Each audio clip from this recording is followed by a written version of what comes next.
And also with us is Dr. Jitendra Nagpal, our mentor and mental health professional for 3 decades. His experience with the government, with the children is very, very unique.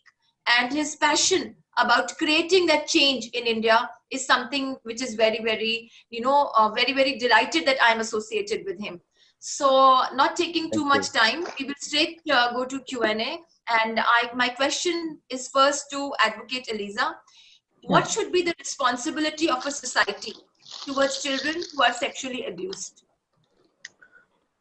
Well, I think our society has a huge responsibility in terms of our children, because we say that children are our future. And if our future life, their emotional health, their mental health, their physical health is being abused, when they grow up, we see various kind of behavioral forms and in their adulthood. As a result, I would say that we see a lot of violence is all a repeating cycle of what they have seen in their childhood life. It's just a cycle, and that is why today our society needs to take a very serious introspection, and how all of us at our homes, with our neighborhoods, in the schools, wherever we are, I think we have a huge responsibility to the survivors of child sexual abuse in our country. As you all know, that the survey that has taken in 2007 by the Ministry of Women and Child Development, we have 52.2% of our children sexually abused, which means half of our children in this country is sexually abused. So it is very worrying. For us as a society, we need to start taking a responsibility to help them process and help them to heal, just so that they become a better human being. As a result, our country will be healed. They need to be healed. And each one of us individually, we need to hold up the responsibilities in the small capacity that all of us could, and help them heal their trauma. In some way or the other, they have a trauma, and that reflects in their behavior, in the way they relate to the people, in the way they relate to the society. And therefore, today is the day for us to hold our survivors, believe in their stories, believe in them, help them process. And I don't know how we take the responsibilities, but in whatever capacity that we could, we should do it. Okay. Eliza, since you have dealt with so many children and also with their families, can you tell us something more about how the families take it and what does the child goes through? Because there is immediate a lot of attention from the family, good, bad, ugly. It's not always good. Sometimes the child, him or herself, is made responsible for the trauma they have gone. So how do you help? Because I know that you are not just a lawyer, but you also counsel a lot of family members of trusting the child back. Okay, to my experience, what I have seen is when a child comes and discloses that he or she have been sexually abused, there's a huge trauma. And that begins with sometimes it is denial, sometimes it is silence, because of our society is a shaming society. It's a very judgmental society. And the child started to blame himself or herself. And therefore, when they come to the police station, when they come to the counselors, there is a lot of, because of the judgmental and because of the self-blame, there's a lot of exaggerated information at times. It's not because they want to exaggerate, they're just trying to protect themselves from the shame, from judging by others. And therefore, the entire family setup, the structural family setup is broken. Sometimes they don't know how to address it. Sometimes they don't know how to say it, what to say, what not to say, what information. And so it is at times the family just shun themselves. They don't want to talk to anybody. They said, "Chalo, ye parivar ka what do you call reputation, family's reputation इसका वजह से चुपचाप से छोड़वा दे." So आदमी लोग क्या सोचेगा? What people will think of me? What neighbors will think of us? We don't tell this to anybody. For example, if a child is from outside of Delhi, they don't even disclose this to their close family members in the village. They said, "Madam, we have not told this to anybody. You cannot tell this to anybody." So those are the things that, the kind of pressure that the family, that the child goes through is humongous. At the same time, coming to the police station, wearing a police uniform, telling your statement how it has been how it has happened, what time, when, where. It's a very difficult process, especially in our country, I would say. Also, then the child goes to the magistrate, the child goes to the doctor, the child goes to the counselor, the child goes to the child welfare committee. So the process for the child is never ending, and sometimes that is even more traumatizing for our survivors. So it is really emotionally, mentally, physically, socially, economically, it's very difficult, especially for a vulnerable or a daily wage earner families. Because when this family goes to the police station, they need a rickshaw fare, they need a bus fare, they need an auto fare, and they're just a mere daily wage earner. If they come to the court or the police station, they'll have to forego their one-day wages salary, and so it becomes very difficult financially, emotionally. Their world becomes a different experience.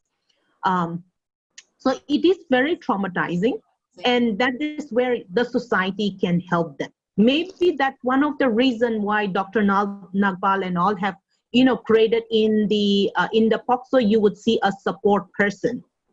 So maybe that's one of the reasons that must be the wisdom of Dr. Nagpal and all, to have that support person to walk through the process of the criminal justice system, just so that the family can handle more calmly and more, effectively. Yeah, it is very traumatizing. Yeah, just to add to this, Dr. Nagpal, since we Yeah. spoke to Eliza and उसने बहुत ही अच्छे से हमें बताया है कि trauma, we all know कि trauma है, and trauma repeat हो रहा है, not just the trauma of the act or the abuse, but the trauma of narrating that story multiple times on multiple days. So the kind of impact which this will hold to the mental growth of a child, because all these children are, they are just in their pre-teens, they are barely 14, 15. So, what do you suggest that, how we as a society should take care of them, and what we can do together, on this particular, and what government can do? Because why is it that the statement has to be repeated? Why is it not that, one place we take the statement, and because they are children, they can change the statement also, because, it is a story which they are telling, which they've gone through. Right, Chavi. First of all, thanks to Eliza ma'am for, in her own way, in her own perspective, giving a viewpoint and a direction which has much larger connotation than the legal support and the legal intervention. Thank you, ma'am. My association with the idea about the child rights movement and the human rights movement has been part of the mental health and well-being practice. And remembering the milestones where the Child Abuse Report of India, probably the first one ever, where the opinions and the suffering of those uh, cases was kept in mind, and the children who are probably went through, and also had to face the aftermath of the trauma have been also taken into account, and their emotions and their perceptions. So I think the report was not only a report in 2007, as ma'am said rightly, it was also and an encyclopedia of human emotions, coexistence, and cohabitation. It probably gave rise to a very fundamental doubt about the role of the family and role of the family as a dynamic process in initiating, maintaining, and probably even not, mitigating, but perpetuating trauma onto the child. And if the report can be seen in the perspective of the law that came by in 2012, the POXO Act came in. The best part was the importance and the cruciality of the non-stranger abuse. The people who matter most in my life, the nearest and the dearest ones, the trustworthy, the faithful ones, are the perpetrators. Right, right. That is what the report highlighted very well. Large number of children, both, of course, girls much higher, and also boys for that matter, no less as victims of child sexual abuse, reported being victims and being violated by the people who know them, by people who are close to them, by the people who are putting them to the disadvantage of heightened vulnerability. An emotional vulnerability where the power equation between the perpetrator and the sufferer, the victim, became a comfort zone by sheer degree of vulnerability which did not have a voice. So the lack of voice, the lack of creating an opinion, to raising an alarm, to raising a report, to filing a report, that onus is the aftermath of the trauma, which is the actual trauma. But then this becomes a bigger trauma, as Madam said rightly. So the processing of the legal framework, the social framework, and the emotional framework, which actually is the fountainhead beyond the incident of the child sexual abuse, is so traumatic, at times. The journey itself deters the child to actually go through the whole case as a redemption, as a retribution. So I think it is rightly being taken as a message that this scourge, I would say this curse, this anathema, this malice and this malady of child sexual abuse is in the grassroots of our subcultural systems. And it has taken generations to be cemented into a way of life which cannot be tolerated even with a zero tolerance. It should be much, much harsher than that. I think our parliament has taken a very, very progressive look at it, and the amount of punishment available now for the perpetrator is actually now worth implementing. It should be implemented. There were questions also that whether the punishment for child sexual abuse would be equivalent to a capital punishment. Well, the doubts have been raised. So we can understand that this curse is not recent. This has been for generations. It's only now, even cinema, Bollywood films like Monsoon Wedding, like Highway, have highlighted what kind of a incurable, invincible trauma a child goes through throughout life. The entire adult personality is shattered. Shattered. The entire adult and teenage personality is victimized to the point of being depressive, maybe even psychotic, and even suicidal. Because adaptability, flexibility, accommodating nature, how long? How long can human resilience go on adapting to the demands of daily life after being a victim of child sexual abuse? I think that's what Eliza ma'am has highlighted. So I think we are at the right platform to make it another story of a very good governance where awareness and responsibility of the community, I would say door to door, family to family, just like we took the immunization process so seriously. The 2-drop immunization for polio was taken so seriously. Why the child sexual abuse campaign is not taken so seriously? Why it can't be a home to home, the door to door mechanism of highlighting the legal framework, the social framework, and the psychological and the emotional framework in a single brochure or a pamphlet, where it is not limited to only the government and the non-government sector being the advocate for it, but also every family in the RWA, every family in the locality, and such mental health forums in every locality, nook and corner of a country's capital, can become harbingers and ambassadors and messengers for the war against child sexual abuse. I mean, I feel I'm paraphrasing what Eliza ma'am said from a perspective of mental health. And I think we would prevent, actually, let me tell you, not less than 60% of our major mental health disorders that start during childhood and they continue during adulthood, and most of them land up actually being victims of child rights violations. That is why they are mental health disorders today. So we'll save the quality of life of so many people from the negative side and move it to the positive side, millions and millions. So thank you, Dr. Nagpal, for explaining and, summarizing it. The issue, of course, is also this, that, how do we ensure that these children, like in the time it will take for us to take efforts, what is it that, what is it that you advise that the families and the children can do to keep themselves stable? Because not everyone will go to a mental health specialist, and not everybody Right. will have Eliza as their lawyer. I think there are 2 points very clear. Reinstate and restore. Reinstate and restore normalcy of a daily life routine as much as possible with immense amount of unquestionable, proximal and deeper emotional support. That reassurance will not work only. One has to be comprehensively and continuously in compassion with the child, empathetic with the child, constant support for restoring back to education. There are so many children, girls who drop out Yes, because yes, of this problem.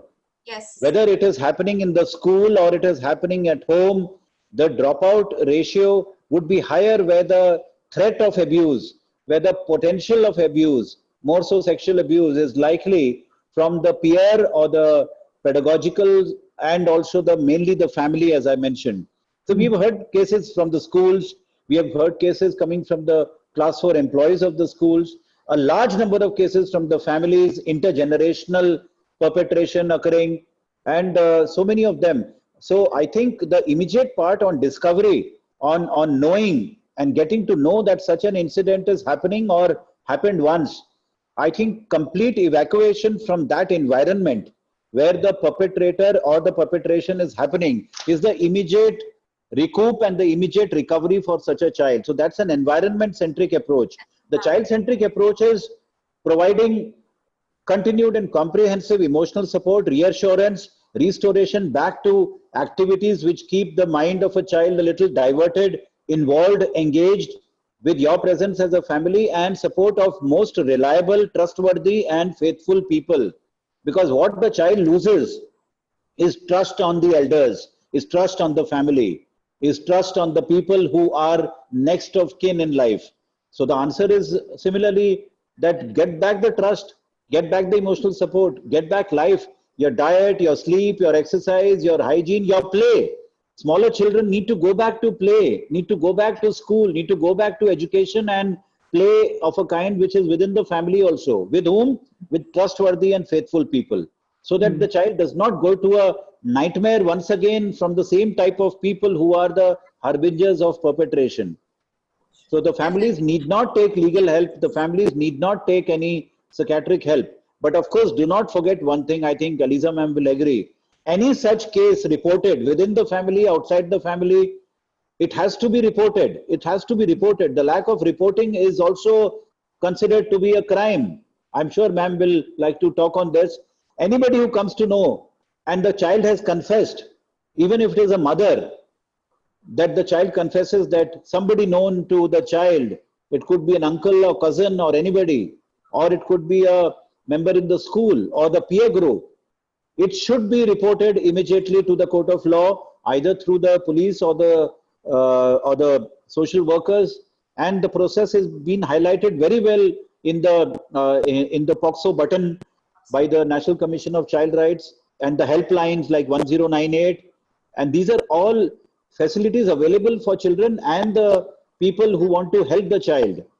It should not be brushed under the carpet as an information where ये सब ठीक हो जाएगा, ये ऐसा थोड़ा support से ठीक हो Okay. जाएगा. So, I am Dr. for Saab, the again, opinion that a legal support. Yeah, please. we Okay. will we will go back to Eliza, because Eliza, जो हमने देखा है, जैसे डॉक्टर साहब ने भी बताया, बहुत सारी गवर्नमेंट एजेंसीज हैं, एनजीओज हैं, स्टेक होल्डर्स हैं, पॉस्को का लॉ है, आपकी किताब है, सब लोग अपनी जगह पे जो जो कर सकते हैं वो कर रहे हैं, लेकिन उसके बाद भी ऐसा क्या हम करें, what should we do that, Yeah. this awareness campaign is not just restricted to the four walls of Delhi or Bangalore. It goes beyond, like Dr. Saab said, that, why can't we do something like a polio campaign? So how you can guide us that, we take it forward with your experience? I totally agree that the awareness campaign should be as aggressive as the immunization for children, right from the beginning, before the child comes out from the mother's womb. Yeah. So we have to really critically think on that. Also, the doctor had just mentioned about the legal mandatory reporting, which is mentioned in Section 19 of the POCSO Act, that anybody who gets the information that a child confess or disclose that mujhe aisa hua, this is what the person did to me, it must be informed. It must be, otherwise you will be penalized for 6 months of imprisonment. Despite of that legal mandatory reporting, people are still not reporting out of fear for some reasons that I don't know. At the same time, to my experience, out of that 172 cases that I have handled, 30% of are incest cases, where a child has been raped by their own family members, by their brothers, mama, chacha, chachi, and all these things. A stepfather, older brother. It is very, very, and you know that in our Indian culture are very family oriented, and the kind of patriarchal society that we have, male are so the same. A lot of times, to my experience, mothers do not believe their daughters saying, "Mama, mujhe aisa hua." Then the mother will say, "You're mad," or sometimes the mother will say, "Oh, ye to adati hai." It is like this. So it has, in a lot of ways, as Dr. Nagpal had said, that it has become a culture. And to uproot this severe crime and severe, impact that it has in the life of a person, we have to really, our policymaker, our government has to have a very strong will and create this momentum in the form of an immunization awareness. So,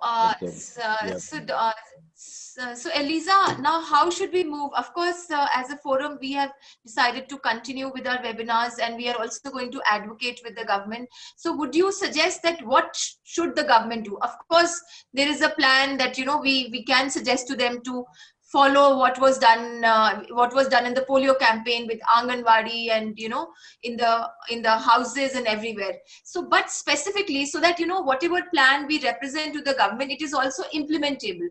Because, the rape culture, there was a full story done on a rape culture by Quint. And it is all over the social network platform. And it is so shameful that we belong to such a culture or we belong to such a country.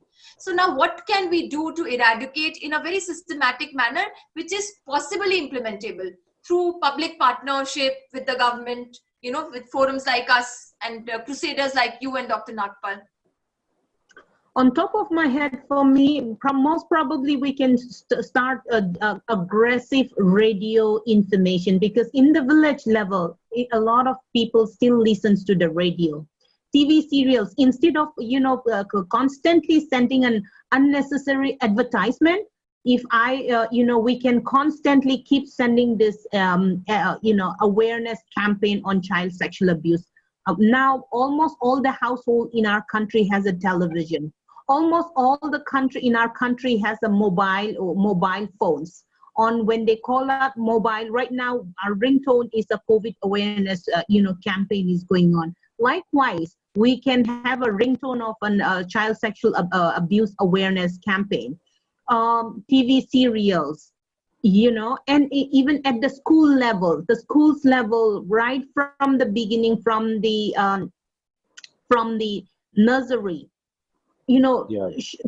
show them a movie, a short clippings in a way that the child can understand.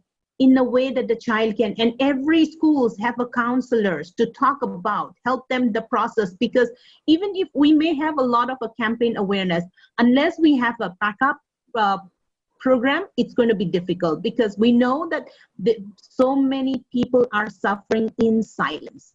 And once you started this campaign awareness, aggressive campaign awareness about, so many information will flow in. And mind you, the information that you get is a very heavy information, is a very sad story, it's a very painful story, it's a very dark story. So to hear day in and day out of a painful story, dark story, shaming story, judging story, it takes a toll on you emotionally, mentally, physically, everything. I mean, I have encountered that. I've encountered depression.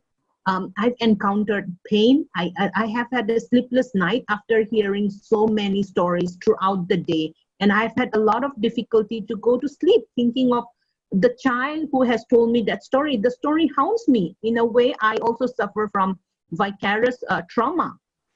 So we need to all have a backup in plan. Our government needs to have a backup plan.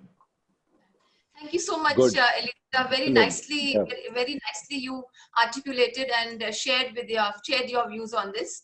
And Dr. Nagpal, इसी के साथ हम लोग आज आप दोनों से विदा लेते बहुत हैं, और शुक्रिया। इसके बाद हम एक हफ्ते के बाद फिर से मिलेंगे आप सब लोगों से। और हर संडे को 4 to 5 हमारी कैंपेन्स जारी रहेंगी, और हमें एलिजा और डॉक्टर नागपाल का सपोर्ट है. So Eliza, we will definitely come back to you to take more counsel and see what we can do in the campaign and how we can represent to the government. Thank you so much. Thank you. Bye-bye. Thank you, Eliza ma'am. Wonderful. Thank you, Dr. Nagpal. Thank you. Bye.